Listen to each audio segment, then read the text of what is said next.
इमरान खान के खिलाफ केस मामूली नहीं, 60 अरब की करप्शन का केस है। इमरान खान ने 160 मिलियन पाउंड कौमी खजाने में जमा नहीं कराए। वफाकी वजीर एहसन इकबाल ने इल्जाम आयद कर दिया। कहा, इमरान खान का दौर बदतरीन इंतकामी दौर था। इमरान खान की गिरफ्तारी के बाद मुल्क में अफरा तफरी फैलाई गई। स्कूलों को जलाना दहशतगर्दी है।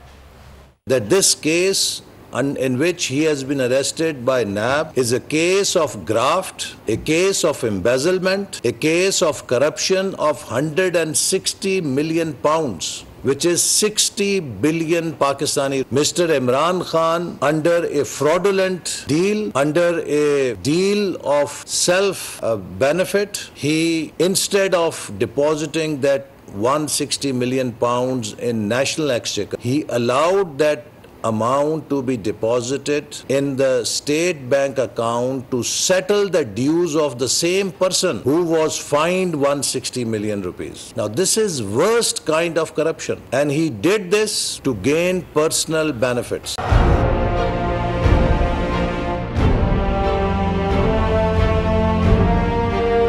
अदालती अहकामात के बावजूद कराची में शुएब शेख के घर को गैर कानूनी तौर पर मिसमार कर दिया गया है। बोल के खिलाफ इंतकामी कार्रवाइयों में तेजी। कराची में को चेयरमैन शुएब शेख का घर गिरा दिया गया। बोल के खिलाफ इंतकामी कार्रवाइयों का सिलसिला जारी है। सिंध हुकूमत की अदालती अहकामात की खिलाफ वर्जी।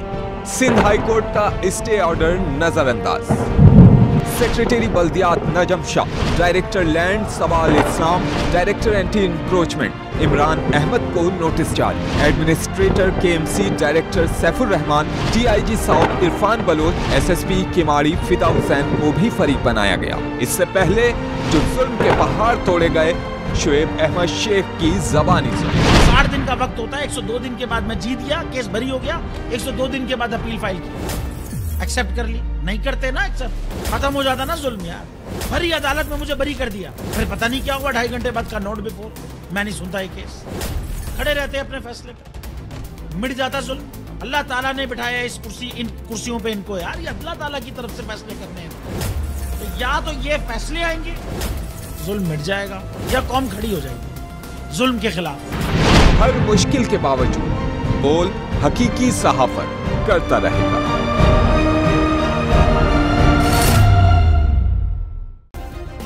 सब्सक्राइब करें और बेल दबाएं ताकि कोई खबर रह न जाए।